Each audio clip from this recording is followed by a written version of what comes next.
1844 e o ataque final.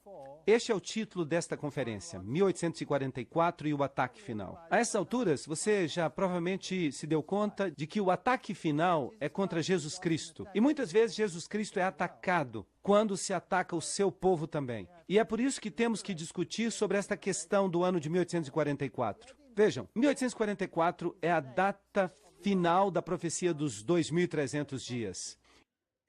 E segundo esta profecia, ao final dos 2.300 dias, ocorreria uma purificação do santuário. Isso significa que o juízo seria anunciado e que haveria um povo que anunciasse esse juízo. E vimos em Apocalipse capítulo 10 que, por meio da abertura do selo do livro, a Igreja Adventista do Sétimo Dia começou a pregar a mensagem que a hora do juízo tinha chegado. E depois vimos que a mensagem tem os componentes dos 3 anjos. E estudamos as mensagens dos 3 anjos. E essas mensagens são a última advertência ao mundo. E estas mensagens irão aumentar progressivamente até um clímax, quando os poderes do mundo rodearem este sistema. E a intensidade das suas mensagens aumentará, convertendo-se em uma forte pregação, uma última advertência ao redor do mundo, revelando os pecados de Babilônia, e as pessoas serão convocadas para saírem de Babilônia. Assim, a data de 1844 é um ponto de referência importante na profecia. E o ano de 1844 dá crédito a esta mensagem final e a quem a apresente. Você se lembra que na profecia um dia é um ano e 7 dias seriam 7 anos. Eu te dei um dia por um ano, Ezequiel 4:6. Conforme o número de dias que espiastes a terra, 40 dias, cada dia representando um ano, Números 13:34. E já falamos da visão em Daniel capítulo 8, na qual é no tempo de fim que essa visão será esclarecida, quando se lhe tira o selo. Até quando durará a visão do contínuo sacrifício e da transgressão assoladora, para que seja entregue o santuário e o exército a fim de serem pisados? Daniel 8:13. 70 semanas estão determinadas sobre o teu povo e sobre a tua santa cidade, para extinguir a transgressão e dar fim aos pecados, e expiar a iniquidade, e trazer a justiça eterna, e selar a visão e a profecia, e ungir o santo dos santos. Daniel 9:24. Agora, toda esta visão, na primeira parte, nos fala da primeira vinda de Cristo, e na parte final, que termina em 1844, uma data que parece estar no ar, mas que tem grande significado. Agora, não vou falar da primeira parte da profecia. Eu tenho um vídeo que se chama O Messias, mas na primeira parte, para mencioná-la brevemente, eu vou dizer apenas que ela tratava da vinda do Messias, começando desde a publicação do decreto até quando o Evangelho foi enviado aos gentios em 34 depois de Cristo, e os rabinos anunciaram esta maldição: que os ossos de suas mãos e os ossos de seus dedos caiam e apodreçam daquele que virar as páginas do livro de Daniel para descobrir o tempo de Daniel 9:24 a 27, e que sua memória desapareça da face da terra para sempre. Esta é uma lei do Talmud, não é uma maldição muito bela. Isto se encontra no Talmud, Lei Talmúdica, página 978, seção 2, linha 28. Obviamente, os rabinos não queriam que ninguém reconhecesse que Jesus era o Messias, porque isso seria um problema para a religião judia. Assim que é um fato muito triste que esta profecia dos 2.300 dias, em que a primeira parte identifica o Messias, está sob tal maldição. Vocês creem que é possível que a última parte da mesma profecia, que introduz um povo que vai querer colocar a Jesus e a sua vinda no lugar correto, esteja também sob uma maldição? É possível? Creem que seja possível? Eu creio que o diabo odeia esta profecia mais do que qualquer outra, porque ela revela em sua primeira parte quem é Jesus Cristo, quem é o Messias. E na última parte ela revela o povo que pregará o Evangelho eterno ao mundo e colocará Jesus no seu lugar correto. Assim que há um ataque total contra a primeira parte da profecia. Lemos a maldição. Mas há também um ataque final à última parte da profecia, porque Jesus está sendo eliminado dos corações e das mentes das pessoas. 1844 é uma mensagem de juízo que iria a todo mundo. E a mensagem do santuário foi outra vez descoberta e compreendida. E a plenitude do santuário, os véus brancos, como já dissemos, representam a justiça de Cristo, que rodeia cada pessoa que entra pela porta, e o sacrifício e todos estes assuntos do santuário. Hebreus 8, 1 a 2. Temos tal sumo sacerdote, o qual se sentou à destra do trono da majestade nos céus, ministro do santuário e daquele verdadeiro tabernáculo que levantou o Senhor e não o homem. Assim que existe um tabernáculo, um santuário celestial, segundo Hebreus 8. Sim ou não? Sim. Agora, esta doutrina do santuário celestial, na qual Cristo oficia como sumo sacerdote, é uma doutrina que está sendo duramente atacada no mundo. Por quê? Porque põe a Jesus Cristo de volta no centro, como único Salvador no mundo, e também nos diz do seu ministério, onde ele está oficiando, no lugar santo e no lugar santíssimo. É muito importante, porque segundo a doutrina adventista do sétimo dia, 1844, o tempo do juízo tem que ser o Yom Kippur, e o Senhor tem que haver entrado no lugar santíssimo. Agora, se isto é verdade, a Igreja Adventista do sétimo dia tem uma mensagem especial para este mundo. Primeiramente, uma mensagem que explica o santuário, o ministério de Jesus, a hora do juízo, mas também faz deles os porta-vozes desta mensagem final. E este é o problema. Não se pode ter uma denominação que seja porta-voz da mensagem final. Tem-se que tirar essa denominação da posição e fazê-la parte da onda do ecumenismo. Ninguém tem o direito de dizer: nós temos uma mensagem final para o mundo. Isto seria exclusividade, segundo o pensamento do mundo pós-moderno. Assim que a data de 1844 está fortemente sob ataque, e a doutrina de que Jesus Cristo entrou no lugar santíssimo no ano de 1844, e logo o santuário será purificado. O dia antitípico da expiação está também sofrendo forte ataque. Hebreus 9:3, por trás do segundo véu, estava a parte do tabernáculo chamada de lugar santíssimo. Agora, a expressão lugar santíssimo, aqui na Bíblia, é em grego Hagia Hagion. É isso que está escrito, o lugar santíssimo. E Paulo aqui utiliza esta expressão Hagia Hagion para o lugar santíssimo. Este lugar fica definitivamente depois do segundo véu. Muito importante. Assim que a expressão Hagia Hagion é utilizada para se referir ao lugar que fica por trás do véu. Então, até 2.300 tardes e manhãs, o santuário será purificado. Daniel 8:14, 457 a.C., o decreto saiu. 1844 é a data que resulta quando se somam os 2.300 anos a esta data inicial. A primeira parte da profecia aqui está dividida em 70 semanas e está cortada do resto da profecia. E isso bate tão perfeitamente com o Messias que os judeus, os rabinos, amaldiçoaram qualquer um que estude esse texto para evitar que descubram o Messias. E agora, o que há com esta data de 1844, com este anúncio do juízo? Será que é um grupo particular de pessoas, pessoas que saíram de uma grande desilusão, que pregaram esta mensagem, que guardaram os mandamentos de Deus e se apegaram ao testemunho de Jesus? Já estando presente Cristo, pontífice dos bens que haviam de vir, ele entrou uma vez só no santuário, havendo obtido eterna redenção. Hebreus 9, 11 a 12. E a versão King James da Bíblia em inglês traduziu a palavra santuário como lugar santo. Cristo veio como sumo sacerdote por seu próprio sangue. Entrou uma única vez no lugar santo, havendo obtido eterna redenção. E a palavra utilizada aqui em grego é Hagion, lugar santo. E de fato, Hagion não apenas significa lugar santo, pode também traduzir-se como santuário, assim como está citado na versão Almeida.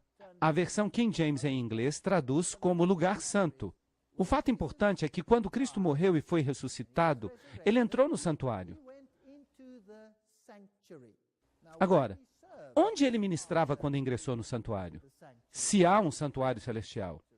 Bem, segundo o que lemos, ele entrou no santuário e tem que ter entrado nele, no lugar santo. É isso que nós lemos na King James, a versão do inglês clássico. Agora, se ele entrou no lugar santo depois da sua ressurreição, isto significa que, segundo a tipologia judaica, algum tempo depois disto, em certa data, ele tem que passar do lugar santo ao lugar santíssimo. Isso não está certo? Algum tempo depois disto, em certa data.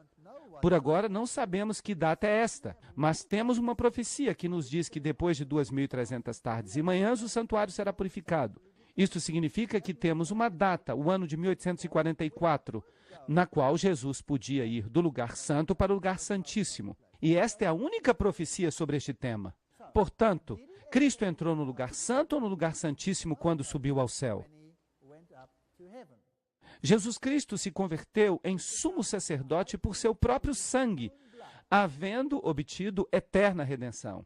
Havia 7 festas judaicas anuais, como protótipo e antítipo. Vocês se lembram que nós estudamos essas festas? A Páscoa, a festa dos pães sem levedura, a festa dos primeiros frutos. E estas festas nos falam de quando Jesus morreu, quando ficou na tumba e quando ressuscitou. E depois há a festa das semanas, do Pentecostes. E quando Jesus veio pela primeira vez, ele pagou o preço pelo pecado. Foi isso que ele fez. E depois acontecem as festas que anunciam o juízo. Nós falamos dessas festas. A festa das trombetas, que anunciava o juízo. Isso representaria um movimento que anunciaria a segunda vinda de Jesus Cristo. Um movimento que começaria em 1844. Se isso está certo, o dia da expiação, isto é, o juízo investigativo, e a festa dos tabernáculos. E o tempo deste juízo investigativo é o momento no qual estamos vivendo hoje em dia. E esta data de 1844 é muito poderosa. É quando se anuncia que ele vai para casa. Assim que quando Jesus veio pela primeira vez, ele pagou o preço pelo pecado. Mas será que ele nos tirou a todos deste planeta terrível? Sim ou não? Não. Quando ele voltar a segunda vez, então nós teremos a colheita da redenção. Depois, todos os salvos serão levados a ele. E o dia da expiação representava o momento anual da purificação do santuário terrestre. Assim que, basicamente, a doutrina diz que desde 1844, porque esta é a única data que temos, nós estamos vivendo no que a Bíblia chama de hora do juízo. Assim que 1844, a hora do juízo, depois o fim do mundo, e depois vem a eternidade. E naquele tempo se levantará Miguel, o grande príncipe, que está do lado dos filhos do teu povo. E será um tempo de angústia, e será libertado o teu povo, todos os que se achem escritos no livro. Daniel 12:1. Fecha as palavras e sela o livro até o tempo do fim. Daniel 12:4. Agora, nós já falamos sobre isto, quando falamos na conferência sobre o capítulo 10 de Apocalipse. Assim que eu não vou explicar isto em detalhes outra vez. Basta dizer que o tempo do fim foi definido neste capítulo como o final dos 1260 dias, 538 depois de Cristo, a supremacia papal, até 1798 depois de Cristo. E depois deste tempo, a mensagem dos 3 anjos seria anunciada por todo mundo. Agora, sabem o que é fascinante? É que o mundo mudou alguns desses critérios. Por exemplo, eles dizem que Cristo não entrou no lugar santo, mas no lugar santíssimo. E se você tem uma versão moderna, é isto que está escrito ali. Mudaram as palavras na maioria das versões modernas, onde a Almeida tinha santuário e a versão antiga em inglês, a King James, tinha lugar santo. Eles mudaram a palavra para lugar santíssimo. E agora nós temos um problema, porque em grego lugar santíssimo é Hagia Hagion. E o nosso texto diz apenas Hagion. Não diz Hagia Hagion. E por que mudaram este texto? Vejam, se Jesus entrou no lugar santíssimo, quando ele ressuscitou dos mortos e se ele subiu ao céu, Não há nada de especial que ocorre por volta do ano 1844. Estão entendendo?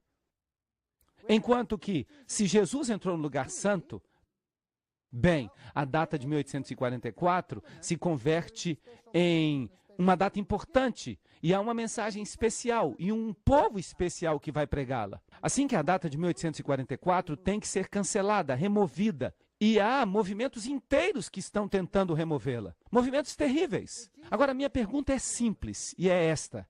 Se Jesus subiu ao céu para servir no santuário, e a Bíblia diz que ele não entrou por meio do sangue de cordeiros, mas por intermédio do seu precioso sangue, mas como se pode dizer que ele serviu no lugar santo, se supostamente ele começou o seu ministério no lugar santíssimo? Se algumas dessas versões modernas da Bíblia estão corretas e Jesus entrou no lugar santíssimo, quando então ele ministrou no lugar santo? Porque depois de tudo, no santuário terrestre, que é uma cópia do santuário celestial, Jesus tem que ter servido por um tempo no lugar santo. E quando terá ocorrido isto? Bem, tem que ter ocorrido antes de ele ter vindo a esta terra, certo?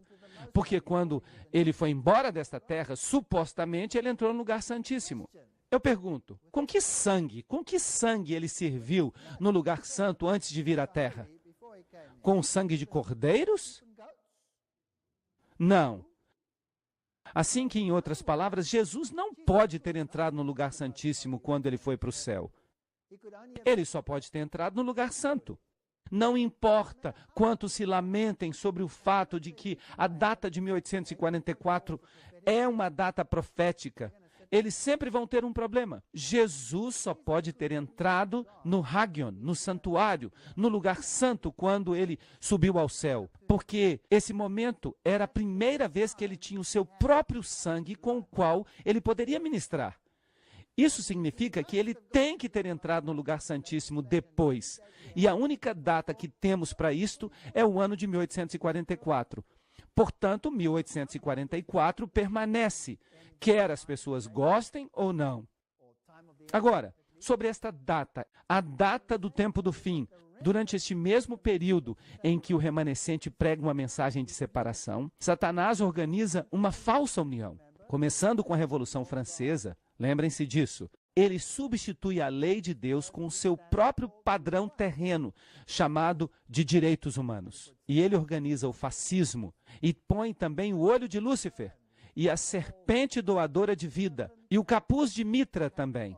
Neste mesmo período, nós vemos o surgimento da maçonaria, do espiritismo, da teosofia, dos falsos profetas, o movimento mórmon, os testemunhas de Jeová, o movimento da ciência cristã, e ao mesmo tempo Deus levanta uma barreira, um padrão contra isto. Os que guardam os mandamentos de Deus e pregam a mensagem dos 3 anjos.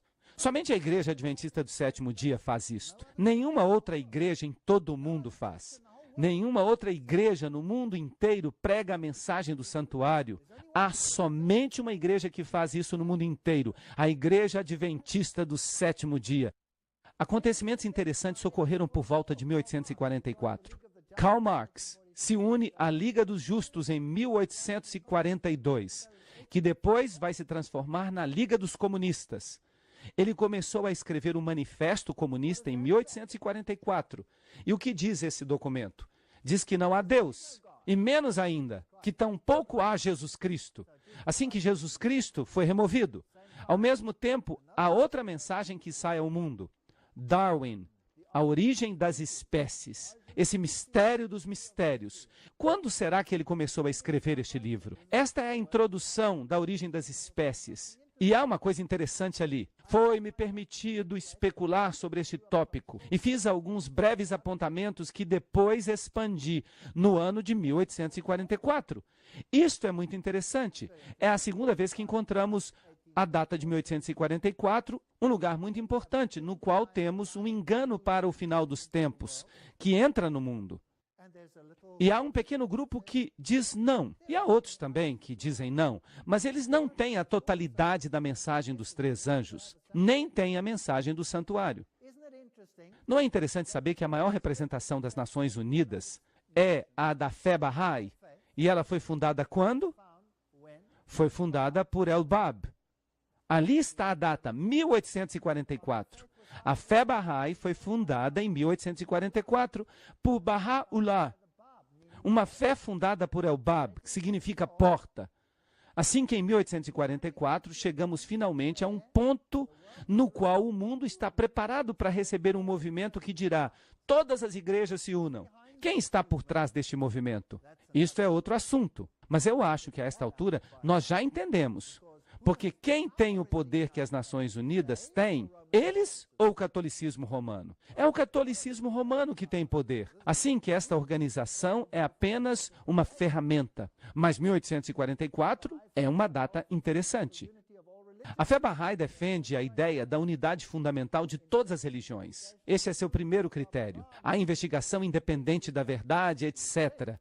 E todas essas coisas interessantes sobre as quais nós já falamos anteriormente. Eles buscam uma paz mundial e nós já falamos sobre isto. Bem, eu já entrei num templo Bahá'í e eles têm 3 livros ali. A Bíblia, e depois o Corão, e depois as mensagens de Baha'u'lláh. Agora, isso é interessante. Mas este aqui eu achei interessante. Por isso eu li no templo.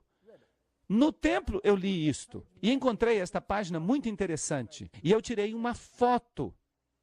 Página 217, e diz: ó povos e famílias da terra que se enfrentam, virem sua face para a unidade. Vejam, esta é a mensagem do nosso tempo. A mensagem da unidade sai para o mundo em que data?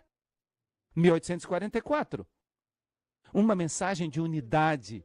E deixem que o resplendor de sua luz brilhe sobre vocês. Unam-se todos e, por amor de Deus, tomem a decisão de eliminar qualquer que seja a fonte de controvérsia entre vocês. E depois haverá o brilho da grande luz mundial. Eu fico até nervoso quando eu escuto este nome. E vocês? A luz mundial envolverá a terra e seus habitantes serão transformados em cidadãos de uma só cidade. E eles então ocuparão um só e o mesmo trono. E de quem será este trono? Eu creio que será o trono de Lúcifer. Esta palavra, um só, com letra maiúscula. Agora, se vocês não sabem disto, a expressão um só é um acrônimo de Lúcifer no mundo do ocultismo. Ele, desde os dias iniciais de sua vida, não tem nenhum outro desejo senão este, e não continuará a abrigar nenhuma esperança senão esta. Não há dúvida alguma que as pessoas deste mundo, de qualquer raça ou religião, derivam sua inspiração de uma fonte celestial e estão sujeitas a um Deus. A diferença entre as ordenanças sob as quais elas se encontram devem ser atribuídas aos requisitos e à exegese diferente, diferentes explicações da época nas quais elas se revelaram. Tudo isso, exceto alguns, é o resultado da perversidade humana. Tudo isso foi ordenado por Deus. Isto é interessante. Tudo isto no mundo foi ordenado por Deus, exceto alguns que são perversos. E eu me pergunto quem são eles. Eles receberam ordem de Deus para que façam uma reflexão da sua vontade e propósito, para que se levantem armados com o poder de sua fé, para que quebrantem em pedaços os deuses de suas imaginações vãs e também os que espalham conflito entre vocês. Apeguem-se àqueles que trazem a união para vocês. É difícil de imitar. 1844, uma mensagem de unidade. 1844, uma mensagem de separação. Quem dá a mensagem de separação? Este grupo diferente que prega a mensagem dos 3 anjos. E diz aqui, uns poucos, o resultado da perversidade humana. Interessante. Dan Whitley escreve: como Bahá'í, eu me considero como um cidadão do mundo e creio firmemente que o mundo está quase conseguindo uma comunidade global, unida, uma família humana. A unidade na diversidade pode soar como uma outra manchete de jornal. Palavras doces num tempo em que o conteúdo é menos importante do que a apresentação. A verdade é que o conceito da unidade na diversidade é um conceito profundamente espiritual. É um princípio fundamental da fé dos Bahá'í. E é um conceito essencial que tem que ser considerado quando se trata de encontrar solução para uma multidão de problemas globais. E este grupo é o que tem a maior representação nas Nações Unidas. Assim que não se trata de um pequeno grupo perdido em alguma região do mundo. E eles estão ali por uma razão, para convencer a maioria. O que significa a palavra ecumênico? Significa todo mundo habitado, que serve ao erro. O Espiritismo moderno e todos estes assuntos de que temos falado, o sétimo anjo derramou a sua taça no ar e saiu uma grande voz do templo do céu, do trono, dizendo, feito está. Tarde ou cedo, Deus vai terminar com a mentira neste planeta. E todas as pessoas, como Blavatsky e Annie Besant, e Alice Bailey, e suas doutrinas da demonologia, serão expostas pelo que são. Porque eles literalmente adoram a Lúcifer. E de fato, isto foi publicado pela companhia editorial de Lúcifer. Depois mudaram seu nome para Lucis Trust, a Fundação Lucis, para esconder o nome. Mas será que todos são profetas estranhos que surgiram nesta data? Aqui há outra data interessante, 1844, o manuscrito sinaítico, o Codex Sinaíticos é descoberto no Monte Sinai e forma a base de todas as traduções modernas da Bíblia que removeram a Jesus Cristo como Deus e como único Salvador da humanidade. Vocês acham que isto é mero acaso? Vocês acham que isto é apenas uma coincidência? Isto é muito estranho. Ao mesmo tempo, quando esta mensagem de separação, a fim de que adoremos a Deus, a fim de que lhe demos glória, porque há apenas um Salvador, um Evangelho, uma maneira de ser salvo, todas estas coisas juntas acontecem na mesma data do ano 1844. E vocês se lembram de Gênesis 3,15? E porém inimizade entre ti e a mulher, e entre a tua semente e a sua semente, esta te ferirá a cabeça, e tu lhe ferirás o calcanhar. Este versículo foi mudado pelo catolicismo para ela te ferirá a cabeça. Assim temos esta batalha interessante que se desenvolve nos últimos dias. Este é Robert Miller. Ele era o subsecretário-geral das Nações Unidas. Lembram-se disso? As maiores religiões do mundo, afinal, todas querem a mesma coisa, apesar de que nasceram em lugares diferentes e em circunstâncias diferentes. Vocês se lembram deste assunto? O que o mundo necessita é de uma convergência das diferentes religiões na busca da definição das leis cósmicas ou divinas que teriam que regular a nossa maneira de nos portar. Um ecumenismo espiritual mundial. É isto que eles querem, que todos se juntem. Alcançar a paz será impossível sem primeiro domar o fundamentalismo por meio de uma religião unida que professa fidelidade apenas à espiritualidade global e à salvação deste planeta. Assim que estes dois grupos estão anunciando uma oposição um ao outro.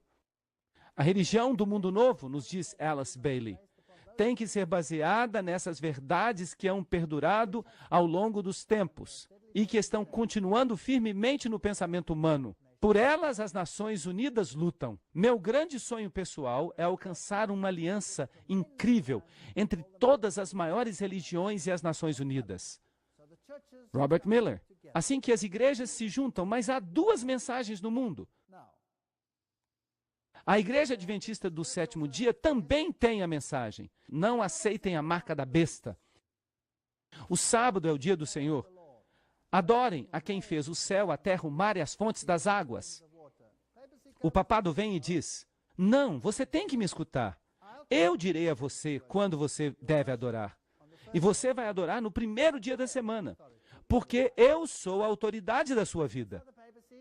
E assim, o papado, no dia 7 de maio de 1998, publicou esta famosa carta apostólica chamada Dies Domini, pelo Santo Padre João Paulo, na qual ele pede que se organize uma legislação dominical. Domingo é a festa primordial que revela o significado do tempo. As riquezas espirituais e pastorais do domingo, como nos foram passadas pela tradição, são verdadeiramente grandes.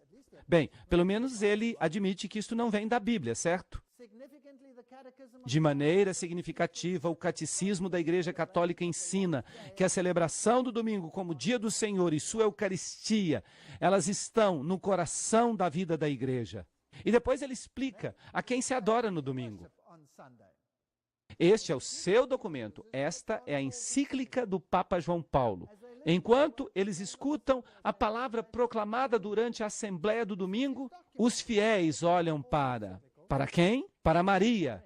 Agora, o que disse Blavatsky? Quem era Maria? Ela diz, Maria é em realidade a deusa Ísis antropomorfizada e é realmente Lúcifer. É isto que Blavatsky disse. Nós já estudamos isso numa conferência passada. Assim que eles olham a Virgem Maria, aprendendo dela a como guardar o domingo e a meditar sobre o domingo em seus corações. Com Maria, eles aprendem a ficar ao pé da cruz, oferecendo ao Pai, etc, etc. Com Maria, eles experimentam o gozo da ressurreição. E ele continua, etc, etc. Sua misericórdia dura por toda a eternidade, de domingo a domingo. E o povo peregrino segue os passos de Maria. Agora, se você não entende a linguagem ocultista, talvez isso não signifique muito. Mas se você sabe, esta figura de Maria é realmente uma forma da grande luz, que pode ser masculina ou feminina. E isto é algo muito sério. Se eu quero seguir a Jesus, quando é que eu vou adorá-lo? Segundo o que eles estão dizendo, isso não ocorrerá no domingo. E se você obedece ao papado neste decreto, o que eles estão pedindo aqui? A quem você vai estar adorando? A Deus ou ao que está escrito aqui? Obviamente ao que está escrito aqui. E ele continua.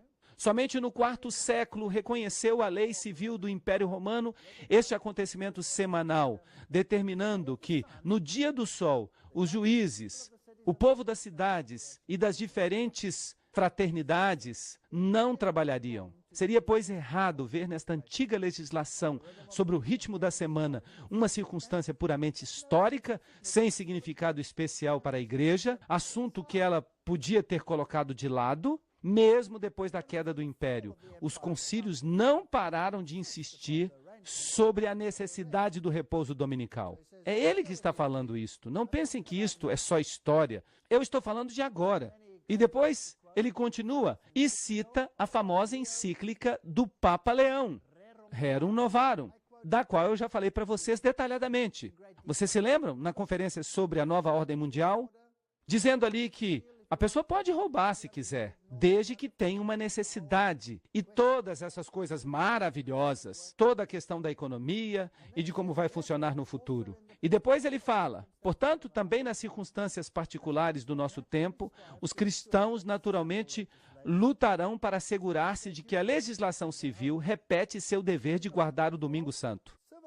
Então, o que ele está pedindo aqui? Uma legislação civil em favor do domingo. E o periódico Sunday Times, de Londres, no dia 5 de julho de 98, disse: o Papa lança uma cruzada para salvar o domingo. E deixa claro que o domingo não é um dia de trabalho, porque tem que ser celebrado como o dia do Senhor. E isso leva o Papa a uma confrontação com a palavra de Deus e quanto à questão do sábado. Até o ministro do interior de Israel queria introduzir o domingo. E isto é algo interessante. Em junho do ano 2000, um periódico da Alemanha diz isto.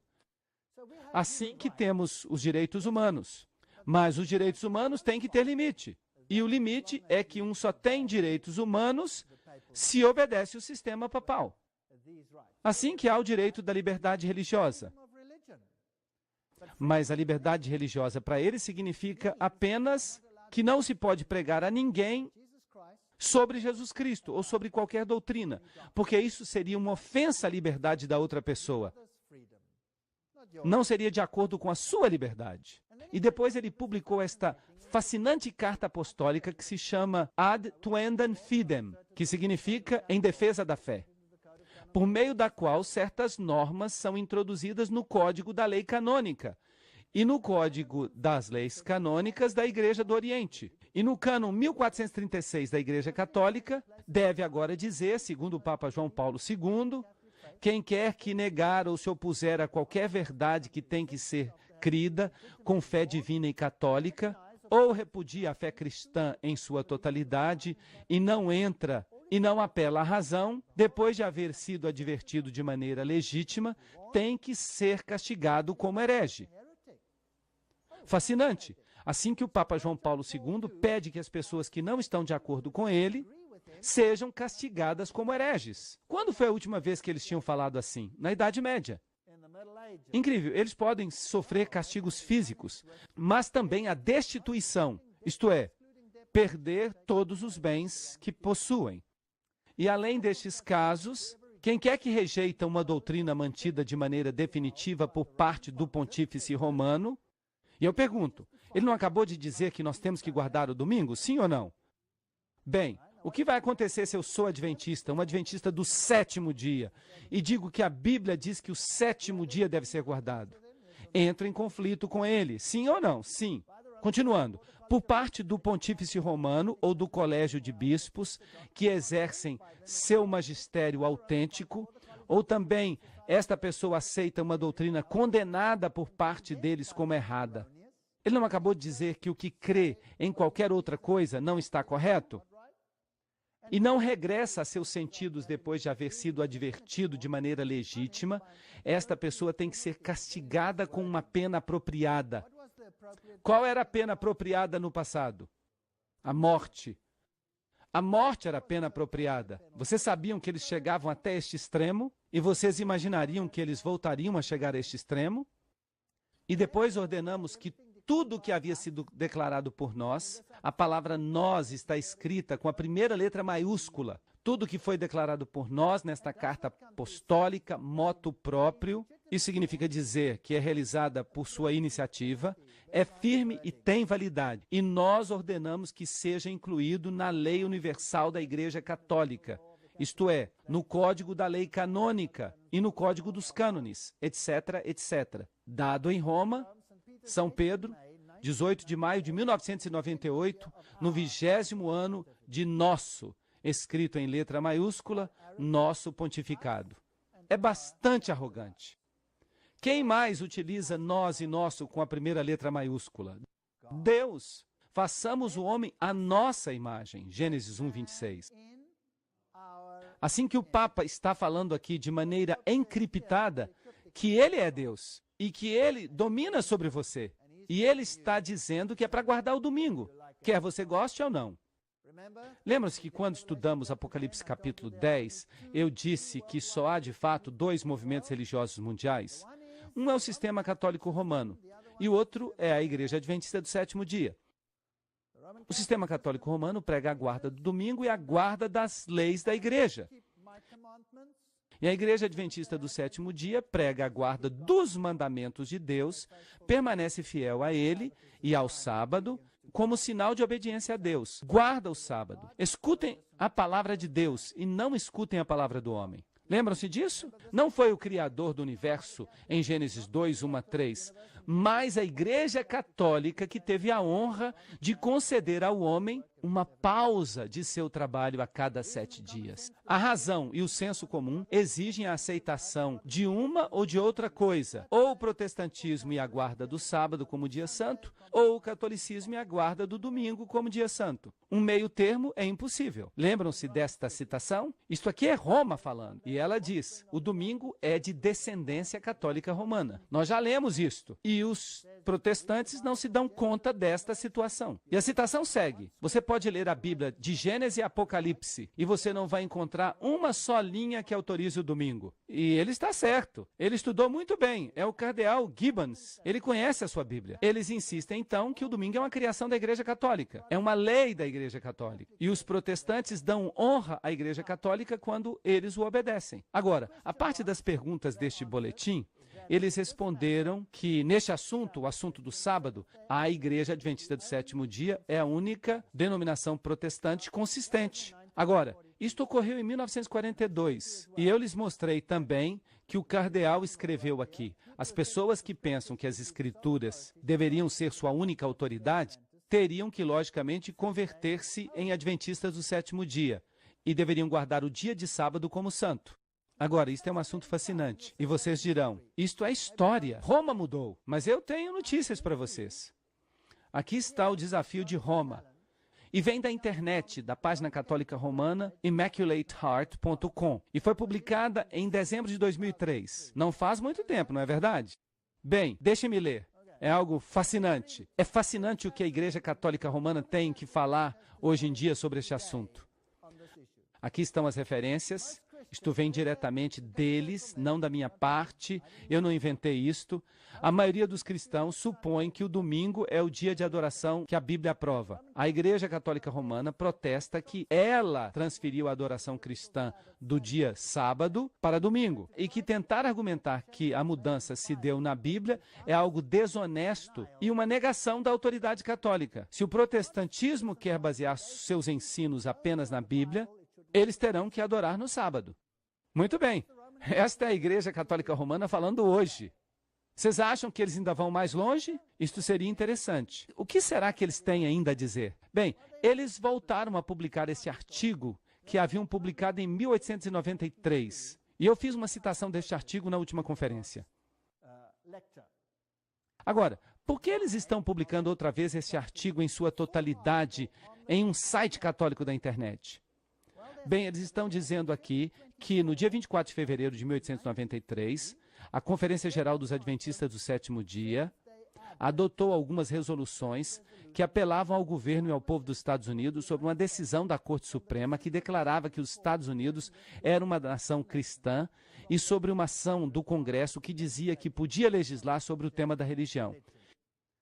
E em resposta a isso, no mesmo mês de março de 1893, a Associação Internacional de Liberdade Religiosa publicou estas resoluções em um folheto intitulado Apelo e Protesto. E havendo recebido um destes, o editor do jornal Espelho Católico de Baltimore, no estado de Maryland, publicou uma série de 4 editoriais que apareceram nesse periódico nos dias 2, 9, 16 e 23, no mês de setembro do ano de 1893.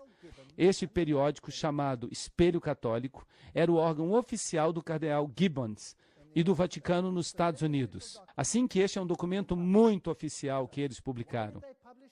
E por que publicaram? Porque os adventistas do sétimo dia apelaram para manter a igreja e o Estado separados.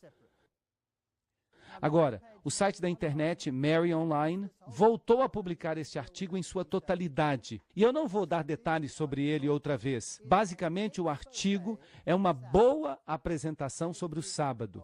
E é um estudo maravilhoso. Melhor ou igual ao que qualquer erudito da Igreja Adventista do Sétimo Dia faria. E o estudo diz por que o sábado é o dia do Senhor.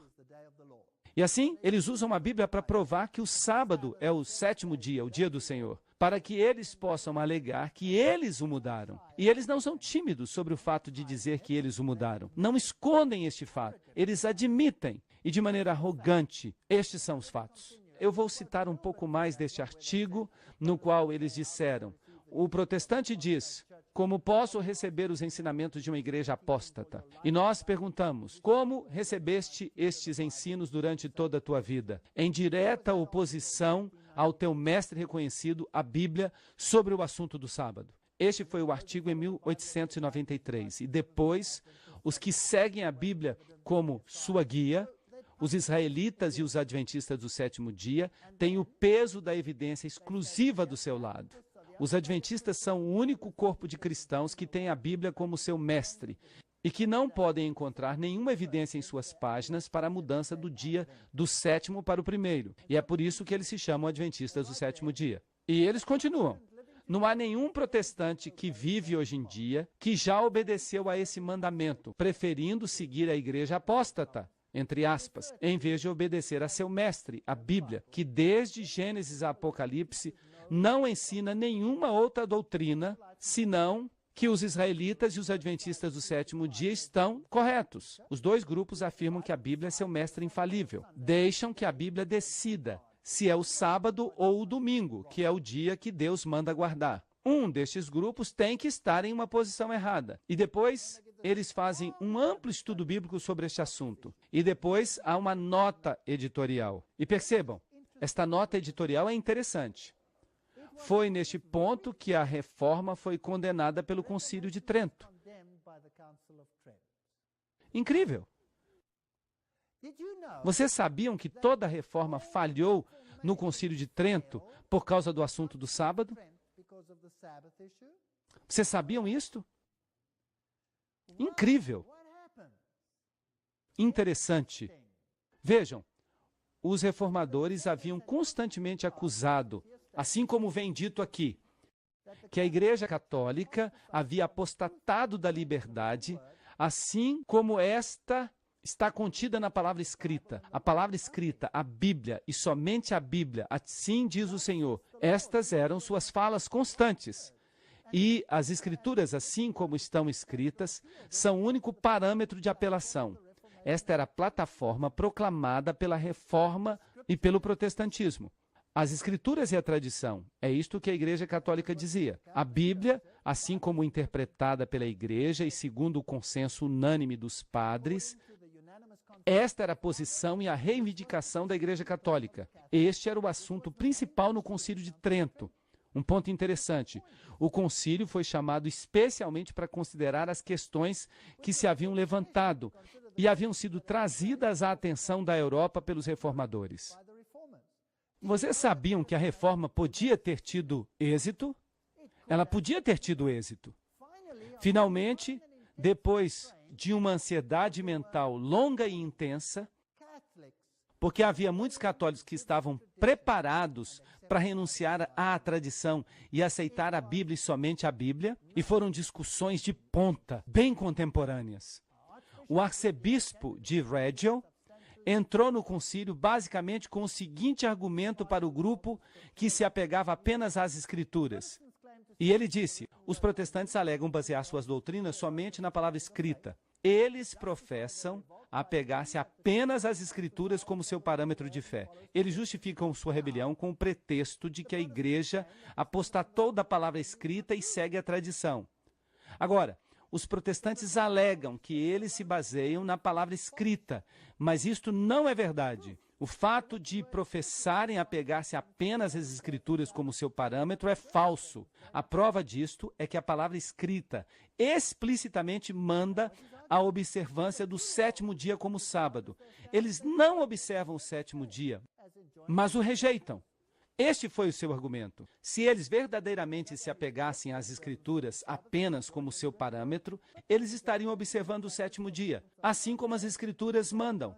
Mas eles não apenas rejeitam a observância do sábado, assim como vem mandado na palavra escrita, mas também adotam e praticam a observância do domingo, pela qual eles têm apenas a tradição da Igreja. Como consequência, sua reivindicação de que apenas as Escrituras são seu estandarte se derruba. E a doutrina da Escritura e da tradição como essenciais fica estabelecida de maneira completa, e os protestantes mesmos são os juízes desse assunto. Assim que a reforma falhou por causa do assunto do sábado, e isto é muito interessante. E depois ele segue dizendo, esta foi a inconsistência da prática protestante comparada com a profissão protestante, que deu à Igreja Católica a razão ansiosamente desejada e buscada por tanto tempo para poder condenar o protestantismo e a todo o movimento da reforma, como uma rebelião egoísta contra a autoridade da Igreja. E a citação continua. E esta é, hoje em dia, a posição das partes nesta controvérsia. Hoje em dia, como demonstra esse documento, este é o assunto vital sobre o qual a Igreja Católica acusa o protestantismo e sobre o qual ela condena a posição do protestantismo popular como sendo indefensável e que se contradiz a si mesma e se destrói a si mesma. Bem, o que vai fazer o protestantismo? Incrível! Que desafio foi feito? Não foi isso um desafio? Assim que a reforma falhou, por causa do assunto do sábado. E não é interessante que a Bíblia diz, quando fala sobre a igreja de Sardes, nas 7 igrejas do Apocalipse, diz, não encontrei tuas obras perfeitas diante de Deus. Mas há umas poucas pessoas em Sardes, aqueles que andaram comigo em vestiduras brancas. E eu creio que haverá ainda. Lutero e Melanchthon e todos estes grandes reformadores, eles caminharam segundo a melhor luz que eles tinham, mas eles não conheciam todo o assunto do sábado. Eles recusaram dar marcha ré. De fato, sua própria confissão de Augsburg os condenou. Agora, vejamos o que o editor do Mary Online, este site da internet, fez com esta carta em dezembro de 2003. Prestem atenção. O desafio publicado por Roma há 100 anos permanece. Estes escritos apostólicos que foram publicados então, ou a Igreja Católica está correta, ou os adventistas do sétimo dia estão corretos, não há outra escolha. Agora, não sou eu que digo isto, não sou eu que inventei isto. Esta é a Igreja Católica Romana que fala hoje em dia. E eu entendo, porque eu estou nesta posição. Assim que, quem eles declaram que é o seu opositor confirmado? O que diz a Igreja Católica Romana? Quem são os únicos protestantes coerentes? Quem são os únicos que se opõem a eles neste assunto? A Igreja Adventista do Sétimo Dia. Agora, vocês entendem porque a Igreja Adventista do Sétimo Dia é uma condenação, não apenas para o catolicismo, mas também para o protestantismo? Sim ou não? Tem que ser. E é por isso que eles debocham de nós, nos chamam de seita, tanto católicos quanto protestantes. Assim que, basicamente, se isto é verdade, se o que eu preguei aqui é verdade, esta é a posição da Igreja Adventista do Sétimo Dia. Sem considerar o que os outros estão fazendo, o catolicismo está de acordo de todo o coração. E isto diz o editor, não pode haver outra escolha.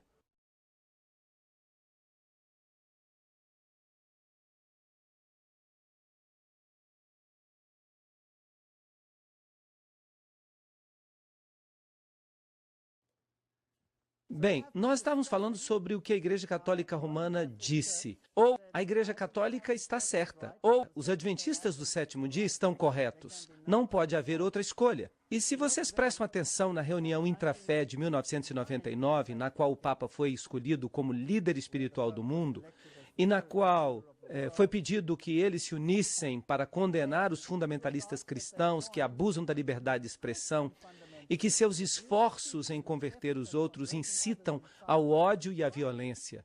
Para quem eles estão falando isso? Vocês acham que é para quem? Tem que ser os adventistas do sétimo dia, porque eles são os protestantes consistentes que pregam contra as doutrinas antibíblicas. Todos os representantes estavam de acordo em 2 pontos-chave. Primeiro, o Papa João Paulo II foi nomeado por consenso como o principal guia espiritual e o supervisor espiritual do planeta. E 2, os fundamentalistas religiosos que se recusam a se unir ao movimento global ecumênico têm que ser silenciados. E quem são eles? Sim, quem são eles? Eles acabam de identificá-los. Eles mesmos nos indicaram em quem eles acham que há problemas. E George Bush disse, a melhor maneira de honrar o Papa João Paulo II, verdadeiramente um dos grandes homens, é tomando o seu ensino seriamente e colocar as suas palavras e ensinos em ação aqui na América. Este é um desafio que temos que aceitar. Assim, eu pergunto, os Estados Unidos aceitaram uma doutrina papal ou vão aceitar a doutrina bíblica? Eles aceitaram a doutrina papal. Ele mesmo disse isso. Assim que eles querem fazer leis. E esta é outra coisa que o Apocalipse nos diz. Eles farão leis. Assim que podemos ver um enfrentamento mundial que está no futuro. Agora, vamos dar uma vista geral numas citações interessantes. Deus opera de muitas maneiras, por meio de muitas fés e agências religiosas. Esta é a razão pela qual se eliminam as doutrinas não essenciais. Percebem? Se algo não se encaixa no ecumenismo, o que precisam fazer com o tema? Tem que se livrar dele. Então, o que acontece com o que não se encaixa com o ecumenismo? Por exemplo, a guarda do sábado tem que desaparecer. Outras medidas vão ser tomadas neste assunto das religiões e da educação. Medidas governadas por Cristo. Ele vai se mover para restaurar os pontos de referência antigos, para eliminar o que não é essencial e para reorganizar o panorama religioso total em preparação para a restauração dos mistérios. Esses mistérios, uma vez restaurados, unirão a todas as religiões. Pergunto, será que nós podemos aceitar isto? Sim ou não? A resposta é não. Este é um assunto sério. A escritora da Nova Era, Natalie Blanks, disse, Ao olhar abaixo da superfície dos eventos turbulentos exteriores, nos damos conta do movimento em expansão que se move para a eliminação dessa separação sectária e para distanciar-se da confiança na doutrina e no dogma, que são duros e firmes. Ao mesmo tempo, há uma busca mais intensa por uma compreensão mais profunda dos ensinamentos interiores e de sua aplicação aos enormes problemas de hoje em dia. Então, o que estão esperando? Eles querem se desfazer dessas doutrinas que separam. Vocês conseguem ver como o sábado está se tornando um assunto importante? Como nós teremos que representar a verdade e a justiça? Vão tirar o próprio Cristo. Vão lançá-lo no triturador de papel. Este é um ataque violento, total a Jesus Cristo, atacando também o seu povo. Thomas Aaron Zeller, diretor dos Federalistas Mundiais, indica: um número crescente de pessoas está financiando uma reação contra a onda de fanatismo religioso fundamentalista. A direção correta que se tem que tomar é a que vai conduzir a um novo mundo de unidade e a uma lei mundial. Uma citação depois da outra. Alice Bailey disse a mesma coisa. O dia está amanhecendo quando todas as religiões serão consideradas como emanando de uma grande fonte espiritual. Elas aceitarão as mesmas verdades, não como conceitos teológicos, mas como essenciais para a vida espiritual, da irmandade das relações humanas. Bem, isso parece bonito, do jeito que está escrito, mas não é o que diz Deus. Assim que os esforços explícitos das Nações Unidas eventualmente darão fruto, e uma nova Igreja de Deus reunida de todas as religiões e grupos espirituais, unida, dará fim à grande heresia do separatismo. Amor, unidade e o Cristo ressuscitado estarão presentes. Ele nos demonstrará a vida perfeita, a grande heresia do separatismo. Mas o que nos informa o grande clamor, a última advertência? Saiam e se separem. Há aqui um grande conflito. Agora eu entendo porque as Nações Unidas se propuseram vir falar com a minha denominação, dizendo: há somente um caminho, e este caminho é o das Nações Unidas. Há somente um corpo que vai conseguir isto, e este é o corpo das Nações Unidas, etc, etc, etc. Bem, isso tudo já foi dito, mas me interessa pessoalmente, eu estou interessado neste assunto. Ela diz que as pessoas iluminadas não tolerarão o autoritarismo em nenhuma igreja, nem o totalitarismo em nenhum sistema político. Eles não aceitarão, eles não permitirão o governo de nenhuma organização de homens que procure dizer a eles que eles têm que crer para ser salvos. Opa! O que ocorre se a Bíblia diz: há somente um caminho debaixo do céu, sobre a terra, pelo qual importa que sejamos salvos por intermédio de Cristo Jesus? Eles não vão deixar que nós digamos isso, certo? Já não se pode dizer isso. Isso vai contra a lei, vai contra as leis do ódio. William Irwin Thompson, membro da Nova Era, indica que a forma da igreja na Nova Era vai continuar a mesma. Assim que os que vão à igreja não vão notar que houve uma mudança na mensagem. Ele disse que a nova espiritualidade não abandona os padrões anteriores das grandes religiões universais. O sacerdote e a igreja não desaparecerão, não serão forçados à não existência na nova era. Eles serão absorvidos na nova era. Isso não é brilhante? Deus chamou o movimento desde 1844 para manter-se firme contra esse movimento. E que crise vamos enfrentar? Que crise vamos enfrentar? Eu tenho o pior convite para vocês no mundo. Vocês gostariam de se unir a uma igreja que vai se tornar a ovelha negra do mundo? A mais desagradável, a mais odiada seita em todo o mundo? Aqueles que guardam o sábado em detrimento de uma lei da Igreja Católica Romana que vai se propagar em todo o mundo. Venham, tornem-se membros de uma seita odiada. Que convite ótimo! Quem vai aceitá-lo? Não me parece uma boa ideia aceitá-lo, mas o que ocorre é que o outro lado vai ver a ira de Deus. E Deus prometeu proteger a todos os que se apegarem à sua palavra. Não seria este um cenário interessante? Quem vai responder a um convite assim? Eu lhes digo quem vai responder. Somente aqueles que realmente creem e confiam que Jesus vai triunfar. Ninguém mais. Há, por acaso, uma mensagem melhor de separação do que esta? Eu creio que não. Não há. A preparação de homens e mulheres de boa vontade é necessária para introduzir novos valores na vida, novos padrões de comportamento, novas atitudes. O mestre mundial se preocupará principalmente com os requisitos de uma nova ordem mundial e com a reorganização da estrutura social. Isto aí está num folheto da organização Boa Vontade Mundial. E esta não é uma organização de brincadeira. Ela foi fundada por todos os grandes líderes do mundo. Robert Miller escreve: as maiores religiões do mundo têm que acelerar dramaticamente seu movimento ecumênico e reconhecer a unidade de seus objetivos na diversidade de seus cultos. As religiões têm que ativamente cooperar para alcançar uma compreensão sem precedentes dos mistérios da vida e do nosso lugar no universo. Minha religião, correta ou falsa, e minha nação, correta ou falsa, são expressões que têm que ser abandonadas para sempre na era planetária. Lamento. Quanto a mim, eu prefiro a Bíblia e somente a Bíblia, nada mais. E Dwal-Kul diz que Jesus estava equivocado. E quem é esse? Dwal-Kul é um demônio que falou a Alice Bailey. Jesus estava equivocado sobre a divisão das ovelhas e dos cabritos. Ele havia pensado que as ovelhas iriam para o céu e os cabritos iriam para o inferno, pois é o contrário. E vocês se lembram, isso não é brincadeira. As Nações Unidas disseram que elas baseiam seus escritos em quem? Em Alice Bailey, que foi a médium de Dwal-Kul. Isso não é brincadeira, este é um assunto sério.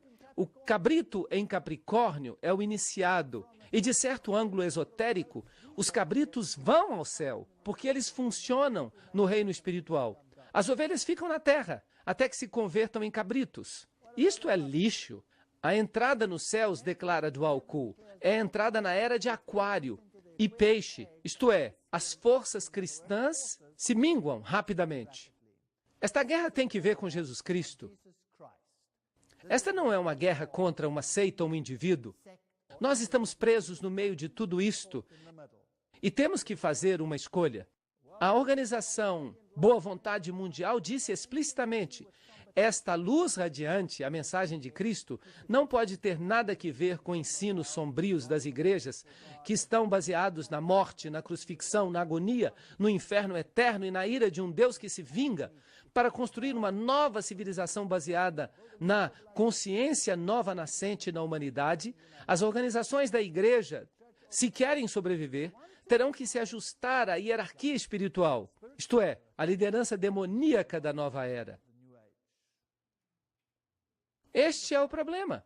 A humanidade não será capaz de fazer a transição da vida puramente terrena à vida universal, até que a palha seca seja separada do trigo.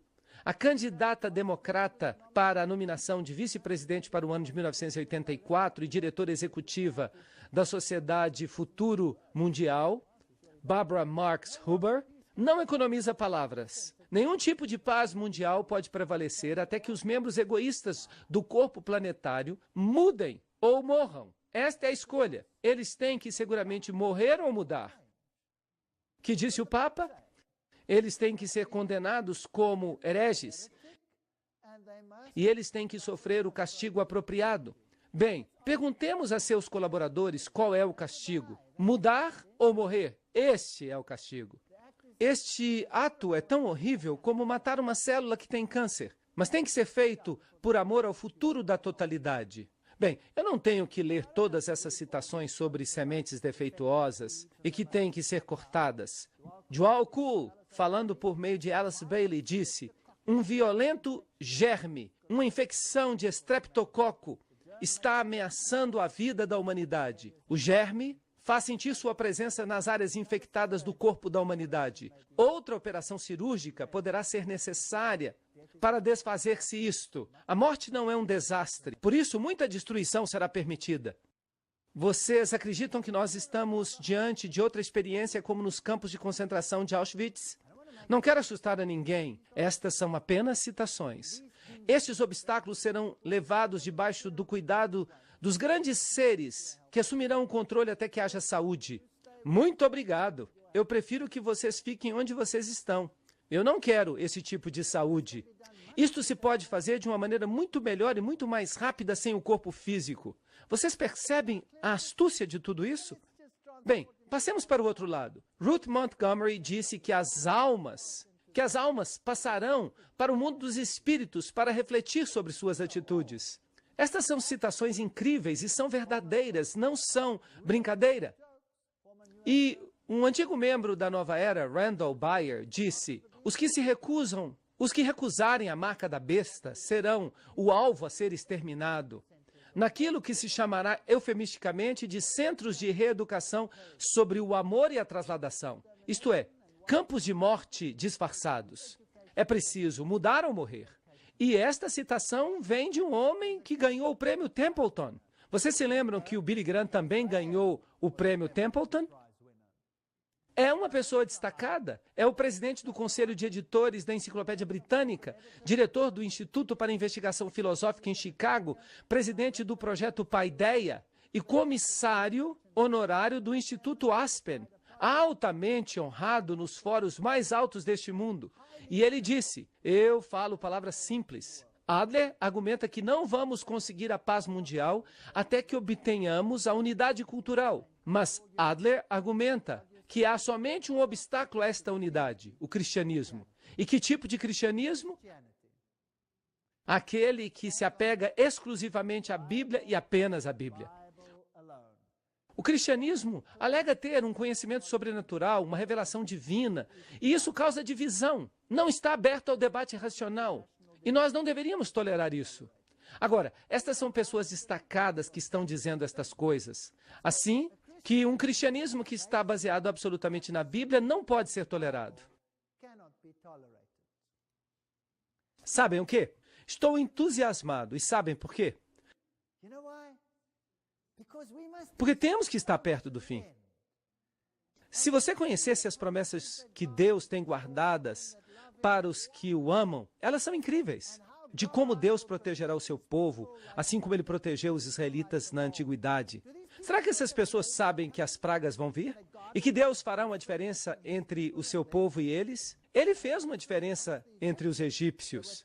E então houve 10 pragas. As primeiras 3 caíram sobre todos, mas as últimas 7 caíram somente sobre os egípcios.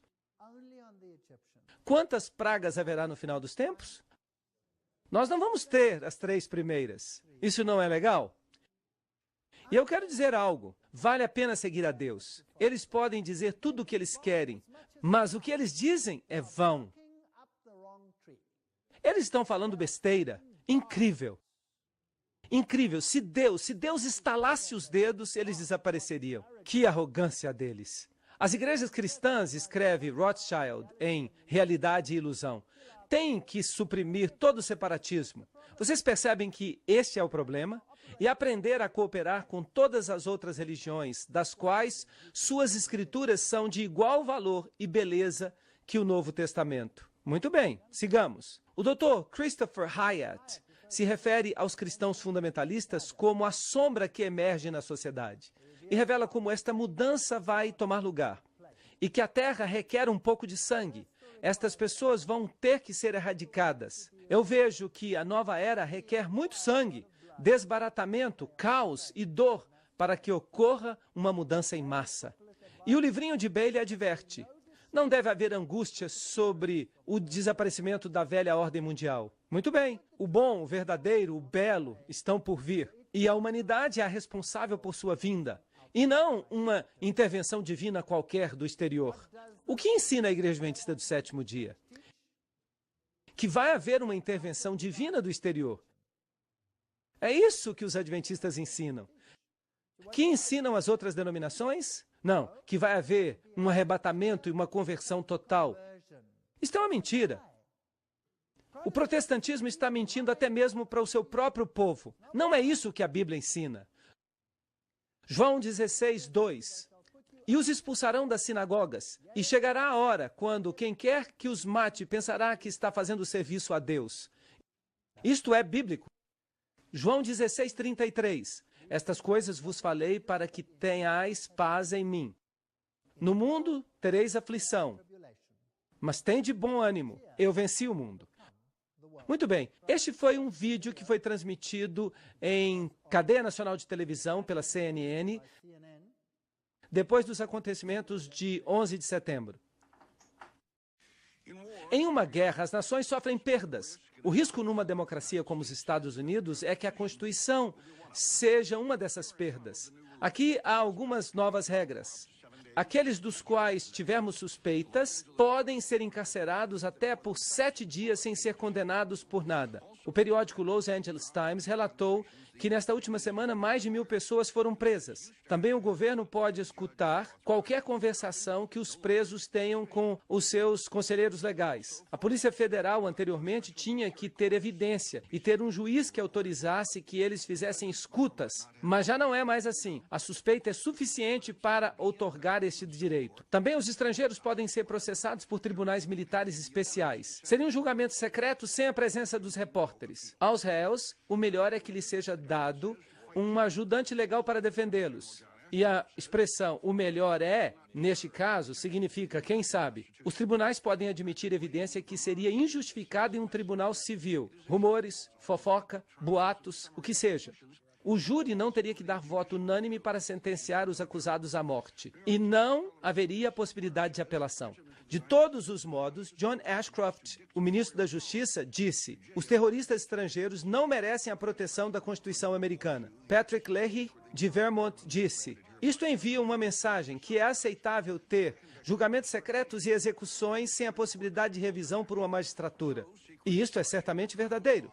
O jornalista William Safire, do New York Times, disse: um presidente dos Estados Unidos acaba de assumir o que equivale a poderes ditatoriais para encarcerar e executar os estrangeiros. Assim que julgamentos secretos são, em aparência, constitucionais, mas eles negam aos acusados a proteção que a Constituição oferece. Por outro lado, os homens que puseram bombas no World Trade Center, em 1993, foram julgados por um tribunal civil com proteções constitucionais. E isso pareceu funcionar.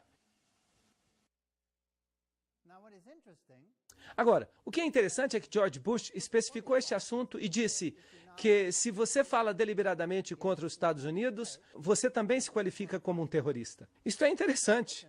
Assim que eles podem prender você sem processo, eles podem executá-lo. Imaginem, estão jogando fora todas as leis. Já não se precisa esperar mais quanto à existência de uma mudança importante. Tudo já está no lugar. Tudo pode ocorrer muito rapidamente. Um período de extrema tribulação e de miséria sem precedentes vai cobrir muito em breve todo o mundo. A destruição dos elementos não desejáveis. Esta é a declaração de R.P. Laurie Krishna, Kalki Avatar, no Apocalipse de Jesus Cristo. Maharishi Mahesh Yogi é um homem interessante. Ele foi o homem que introduziu a prática oculta da meditação transcendental. Ele diz: não há nem vai haver um lugar para o que não é apto. Os aptos liderarão. E os que não estão aptos não poderão continuar existindo. Não há lugar para eles. Na era da iluminação, não há lugar para gente ignorante. Interessante. Matthew Fox, lembram-se dele? O famoso teólogo católico. Ele fala da nova era como se o planeta tivesse apenas 4 bilhões de habitantes. O que ocorreu com os outros 3 bilhões? John Randolph Price, autor do livro Os Superseres, fala dos cristãos nesta citação. Há alguns grupos que continuam apegando-se à ideia absurda de que o homem é um pecador miserável, um verme da terra. E ele também nos indica que 2,5 bilhões de pessoas serão mortas.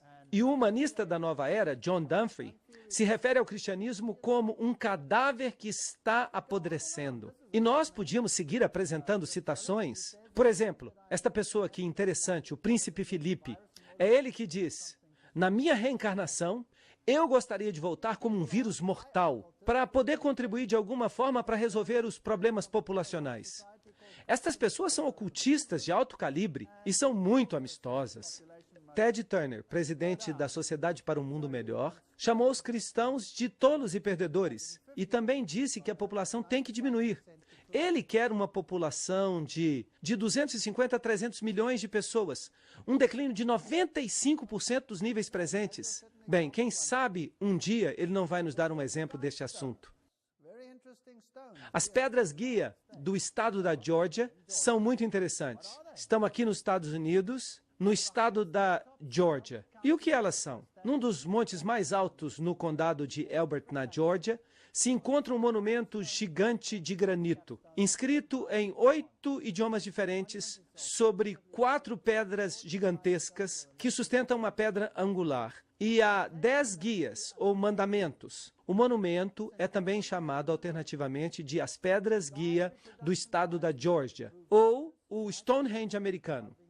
A mensagem é, número 1, manter a população mundial numa média de 500 milhões, em equilíbrio perpétuo com a natureza. Isso é interessante. Quais são os outros mandamentos? Número 2, guia da reprodução sábia, que aumenta a boa forma física e a diversidade. Número 3, unir toda a humanidade com um único idioma novo. 4, restringir a paixão, a fé e a tradição sob o domínio da razão. Número 5, proteger os povos e as nações com leis imparciais. Número 6, que os governos nacionais sejam internos, mas as suas disputas sejam resolvidas em um tribunal mundial externo. Número 7, evitar leis insignificantes. 8, manter um equilíbrio entre direitos pessoais e deveres sociais. Número 9, entesourar a verdade. Número 10, não ser um câncer sobre a terra. Deixem espaço para a natureza. 10 regras. E o que ocorre com o resto da humanidade? O que eles vão fazer com eles? Estas pessoas têm o homicídio em seu coração.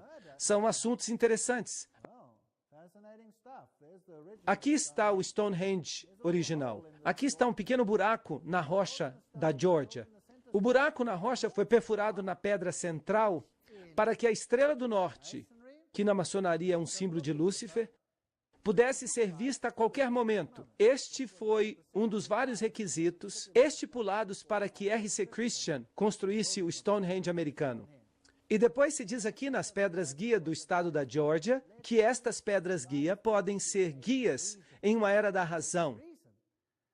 Esta é uma frase interessante, porque a Era da Razão foi um livro escrito por Thomas Paine, e sua intenção era de destruir as crenças judaico-cristãs sobre as quais a República Americana havia sido fundada. São temas interessantes que estão juntos. Bem, eu tenho notícias para estes assassinos futuros e para os seus pequenos planos. Daniel 2,44 nos diz, e nos dias destes reis, o Deus dos céus levantará um reino que não será jamais destruído, e nem será o reino deixado a outro povo. Esmiuçará e consumirá todos estes reinos, mas ele permanecerá para sempre. Que promessa tremenda! Malaquias 3,5. E eu virei a vós para juízo, e serei testemunho contra os feiticeiros. Estas pessoas são feiticeiras. Elas adoram a Lúcifer. Contra os adúlteros, contra os que juram mentira, os que defraudam de seu salário o jornaleiro, a viúva e o órfão, e os que fazem injustiça ao estrangeiro, não tendo temor de mim, diz Jeová dos Exércitos. No 9º volume do livro Testemunhos para a Igreja, na página 101, Ellen White diz: ó, que pudéssemos ver as necessidades destas cidades, assim como Deus as vê. Em um tempo como este, cada mão tem que ser utilizada. O Senhor vem, o fim está próximo. Sim, próximo está. Dentro de pouco tempo, já não nos será possível trabalhar com a liberdade da qual gozamos agora. Cenas terríveis estão adiante de nós. E o que temos que fazer? Temos que fazê-lo rapidamente. E por que estamos tão adormecidos? Também na minha própria igreja. Oh, quantas vezes na minha própria igreja eu escuto: o Senhor ainda não vem, temos muito tempo ainda. Não são estas pessoas vigias na muralha de Sião, que vigiam e veem e olham a todas essas coisas? Eu não creio que temos muito tempo. E sabem quem é o inimigo, sabem quem é ele. É nosso dever empregar todo o meio possível para ajudar a proclamação da verdade. temos que operar como nunca operamos anteriormente. O Senhor vem muito em breve e estamos ingressando em cenas de calamidade. As agências satânicas, ainda que invisíveis, estão operando para destruir a vida humana. Eu creio que esta mulher era profetisa. Agora é a nossa vez de operar com vigilância. Nossos livros e periódicos têm que ser levados à atenção das pessoas. O evangelho da verdade presente tem que ser dado às nossas cidades sem tardar. Temos que nos despertar para cumprir nosso dever. E eu quero dizer, hoje em dia, eu sou adventista do sétimo dia porque eu creio com todo o coração que os adventistas pregam a verdade. E eu quero dizer outra coisa. Eu lutei como um leão para não me converter à igreja. Vocês acham que eu ia querer renunciar a todas as coisas do mundo? Eu tinha tudo. Eu era um professor numa universidade. Eu tinha isto e aquilo. Eu tinha tudo. Eu não queria renunciar, mas eu não tive escolha. Porque eu examinei todas as doutrinas. Eu procurava uma saída. Acreditem em mim, eu tentei encontrar uma saída, mas não havia saída. Porque o catolicismo romano diz, ou é um caminho ou é o outro. Eles mesmos dizem que não há outra escolha. E eu estou de acordo com eles a esse respeito. Eu era católico romano e eu tive que mudar de lado. Eu fiz isso. Não quero ferir a ninguém. Eu só quero que as pessoas entendam e que elas sejam salvas. Oh, por que morrerá a casa de Israel? Por que morrer? Aceita a verdade. Rápido. Faze de Jesus o teu rei. Qual é o nosso problema? Não conseguimos enxergar o que está acontecendo com o mundo? Destruição iminente. Também por Ellen White, o espírito de profecia, o lar adventista em inglês diz, o tempo está próximo quando as grandes cidades serão varridas e todos terão que ser advertidos que estes juízos vêm. Oh, oxalá o povo de Deus tivesse um sentido da destruição iminente de milhares de cidades que agora estão quase que totalmente entregues à idolatria. Bem, eles estão planejando a destruição de muita gente, sim ou não? E eles utilizarão isto como uma desculpa para eliminar os outros. Daniel 7,18 diz, depois os santos do Altíssimo receberão o reino e possuirão o reino até o final dos tempos, eternamente e para sempre. Não é esta uma promessa tremenda? Então, do que estamos com medo? Eu não tenho medo. Eu aprendi a confiar que Deus fará tudo o que Ele prometeu. E Ele prometeu que essas pessoas não chegarão sequer à sua porta. Ele prometeu. Ele disse que as pragas vão cair e que cairão 1000 ao teu lado e 10.000 à tua destra, mas que a ti eles não chegarão. Salmo 91:7. Internalizem essas promessas, leiam suas Bíblias, apoderem-se dessas promessas, façam. Se vocês pegarem a minha Bíblia, vejam, cada página tem a letra P de promessa. Onde quer que eu encontre uma promessa de Deus, eu escrevo a letra P e digo, graças, Senhor, esta promessa é para mim. E para isso necessitamos de uma relação. Necessitamos do azeite.